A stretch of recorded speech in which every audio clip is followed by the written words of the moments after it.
Welcome back to the channel. Kind of a short, quick mail week this time around. Only a handful of packages came in, but some good stuff, and definitely we'll finish off with a strong one. So I'll show you one hockey card, and then we'll do some vintage baseball, kind of finish this week off. Next week may be a little bit more interesting because I do have a Ship My Cards thing that'll be coming in, I think, next week. But I'll keep an eye on it, and if that's the case, that should give a nice little variety mail day.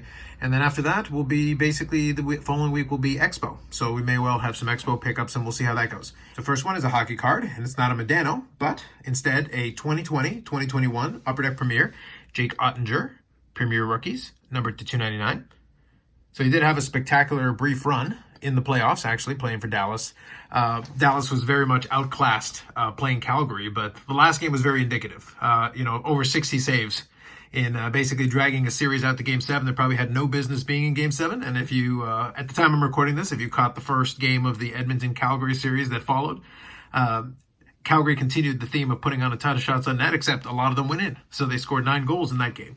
So the fact it was even that close and got to get 7 games with a Dallas team that was very much underpowered in terms of actually generating shots and scoring goals was a testament to the goalie really standing on his head. So I picked up a few Ottingers. I'll get a couple of them in. Nothing too crazy. I may pick up one or two nice ones just to have it as kind of a little mini side collection. I don't think I'm going to collect them extensively beyond that. But it was fun to have a kind of a fun playoff run. And it's fun having a young goalie in net who's playing well. So it's one of those things. We'll see what the future holds for that team, but I think they need a lot more things in order to be able to advance very far. Now let's get into some vintage baseball here, and then we'll finish off with a really fun one. So here's another card for the 53 top set, Clem Labine. So slowly chipping away at that one. My attention is focused more on another set, which will be the card that we'll finish off with. But here are 4 1954 Bowman cards.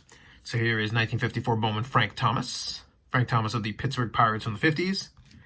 And then we've got Owen Friend, 1954 Bowman. These are all from Dean's cards, so if you want to see that. I haven't taken them out of these sleeves yet, but decent cards to start finishing things up. Preacher Rowe for the Brooklyn Dodgers. And then Hobie Landreth. There we go.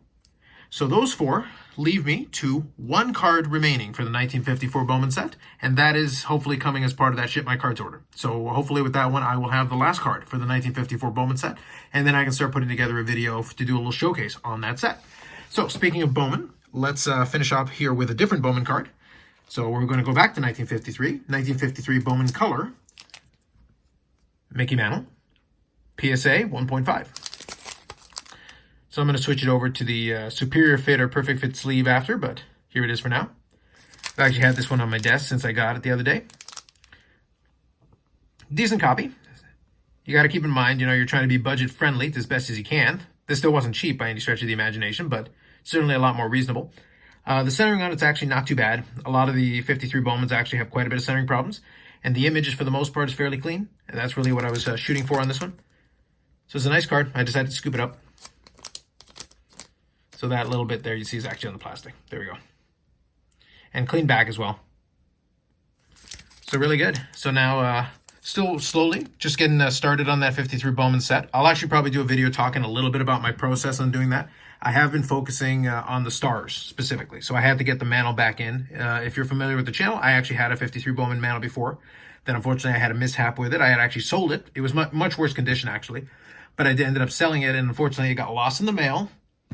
I'm a little dubious, but nonetheless, unfortunately, it was a mistake on my part. So a lesson learned, but I had to get one back in once I decided I was actually going to do the set. I wasn't sure for the longest time, but I decided, you know what? I'm going to go for it.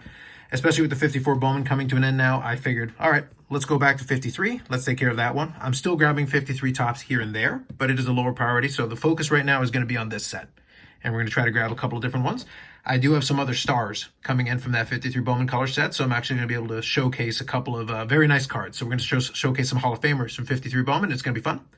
And then as we start getting really into it, I may do a couple of videos where I'll talk about the progress as I'm making it through, as I start building that 53 Bowman color set. So I think with this card in hand, I think I have 10 of the 160 cards in hand right now, and probably another 5 or 6 coming in. So I'm going to be at about 10% completion.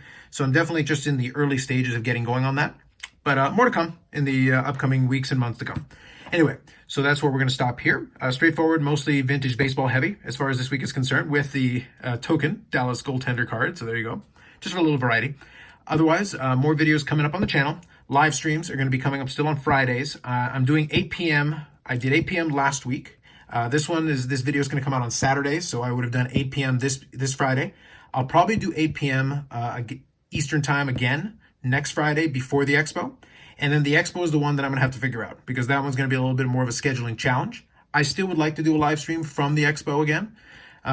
Probably pick a better time. You know, that one was kind of an impromptu in the middle of the night, but some people hung around and it was kind of fun. So if I can plan something and put it together, I'll try to do that. But I'll keep you updated on the channel as far as that's concerned. Anyway, comments and thoughts are always welcome in the comment section. Like if you like the video, subscribe to the channel. Thanks very much. We'll catch you in the next one.